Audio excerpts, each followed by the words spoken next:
Hai anak Nusantara, coba deh, lihat sekelilingmu sebentar. Ada pohon-pohon yang rindang, langit biru yang cerah, sungai yang mengalir, dan udara yang kita hirup setiap hari. Semua ini adalah hadiah yang luar biasa dari bumi, rumah kita satu-satunya.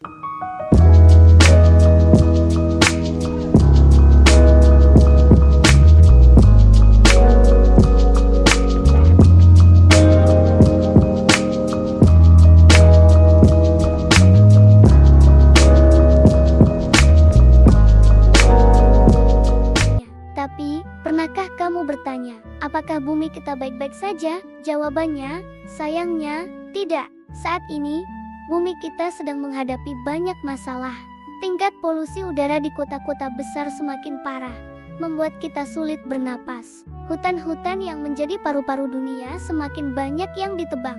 Sampah plastik menumpuk di mana-mana, dari puncak gunung sampai dasar lautan, seolah tanpa ada solusi. Akibatnya, berita tentang banjir bandang dan tanah longsor jadi hal yang biasa kita dengar di televisi dan media sosial. Kita seakan sudah terbiasa dengan bencana.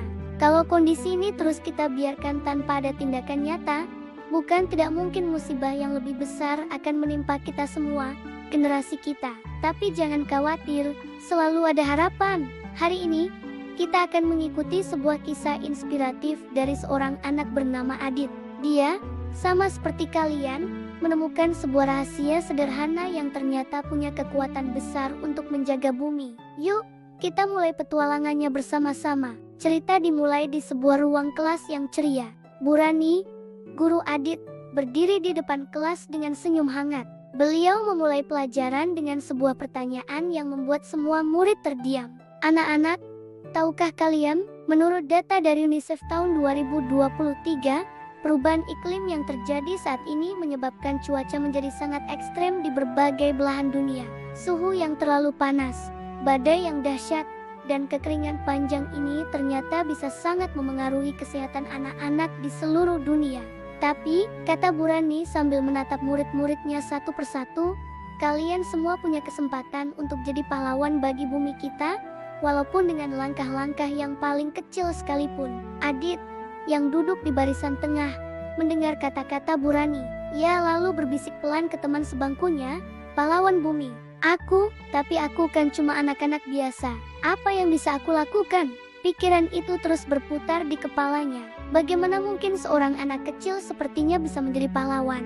Bu Rani seolah bisa membaca pikiran murid-muridnya. Beliau kemudian menampilkan sebuah gambar lautan yang indah di layar proyektor. Namun gambar itu perlahan berubah menjadi lautan yang penuh dengan sampah plastik. Coba kalian lihat ini, fakta dari National Geographic menyebutkan bahwa setiap tahun, lebih dari 8 juta ton sampah plastik berakhir di lautan kita. Coba bayangkan, jumlah itu sama seperti kita membuang satu truk penuh sampah plastik ke laut setiap menitnya. Setiap menit, bayangkan betapa menderitanya ikan, penyu, dan semua makhluk laut yang tinggal di sana. Suasana kelas menjadi hening. Gambar berikutnya yang ditampilkan Bu Rani adalah potret kutub utara yang megah dengan beruang kutub dan penguin. Bukan hanya di laut, lanjut Bu Rani, menurut data dari NASA, suhu rata-rata bumi kita terus meningkat karena gas rumah kaca yang kita hasilkan. Peningkatan suhu ini membuat es di kutub utara dan selatan mencair dengan sangat cepat. Akibatnya, hewan-hewan seperti penguin dan beruang kutub kehilangan rumah dan sumber makanan mereka. Mereka terancam punah karena ulah kita. Adit menatap gambar beruang kutub yang terlihat kurus di atas bongkahan es yang kecil. Hatinya terasa sedih. Dia tidak pernah menyangka bahwa kebiasaan sehari-hari manusia bisa berdampak sejauh itu. Melihat wajah cemas murid-muridnya, Bu Rani tersenyum menenangkan. Jangan sedih dulu. Ingat kata ibu tadi, kalian bisa jadi pahlawan. Caranya tidak sesulit yang kalian bayangkan. Kalian hanya perlu mengingat dan melakukan 3 langkah sederhana untuk membantu bumi. Bu Rani menulis besar-besar di papan tulis. 1. Kurangi sampah. 2. Hemat energi. 3. Jaga air. Adit menatap tulisan di papan tulis itu. Dalam hatinya ia bergumam, 3 langkah, kurangi sampah, hemat energi, jaga air. Sesimpel itu, apa benar bisa membuat perubahan? Keraguan masih ada di benaknya. Saat istirahat, Adit masih termenung di taman sekolah. Tiba-tiba, temannya yang ceria, Lala datang menghampirinya sambil membawa botol minum. "Adit, kenapa melamun? Masih mikirin soal pahlawan bumi, ya?" tanya Lala. Adit mengangguk. "Iya, loh, rasanya mustahil. Kita kan cuma anak-anak." Lala tersenyum lebar.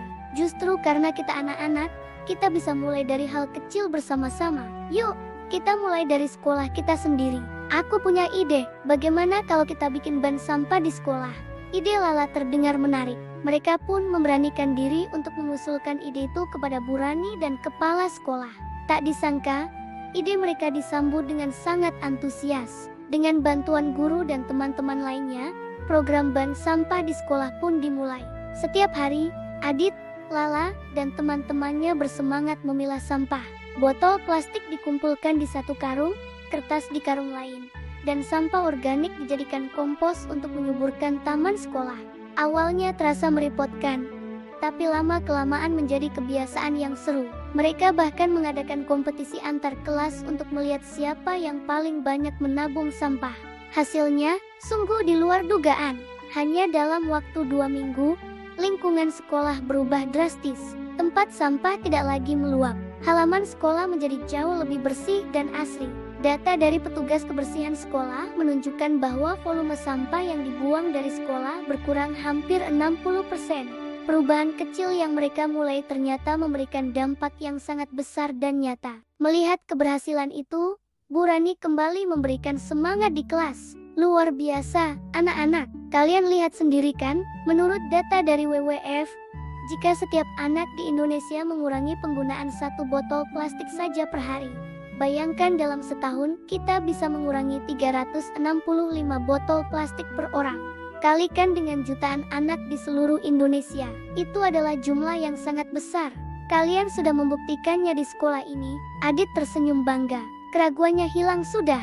Dia memandang teman-temannya yang juga tersenyum. Dia akhirnya mengerti, ternyata jadi pahlawan bumi itu seru dan gak sesulit yang aku kira. Kata Adit kepada Lala, "Kita nggak perlu jadi orang besar atau punya kekuatan super. Cukup mulai dari hal kecil yang kita lakukan setiap hari dengan konsisten." Kini Adit tidak hanya memilah sampah di sekolah. Di rumah, ia selalu mematikan lampu dan keran air saat tidak digunakan. Ia juga mengajak orang tuanya untuk membawa tas belanja sendiri saat ke pasar.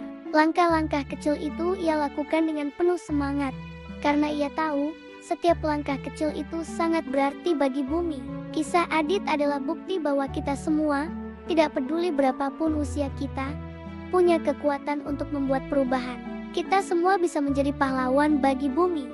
Pertanyaannya sekarang bukan lagi apa yang bisa aku lakukan, tapi kapan aku akan memulainya. Jadi, mulai hari ini, apa langkah kecilmu untuk bumi? Apakah kamu akan mulai membawa botol minum sendiri, atau mematikan lampu saat keluar kamar? Apapun itu, mulailah sekarang. Karena bumi kita butuh pahlawan seperti kamu. Terima kasih sudah menonton kisah Adit. Jangan lupa like, bagikan video ini, dan subscribe channel kami agar semakin banyak anak-anak Indonesia yang terinspirasi untuk menjadi pahlawan bagi bumi. Sampai jumpa di video berikutnya.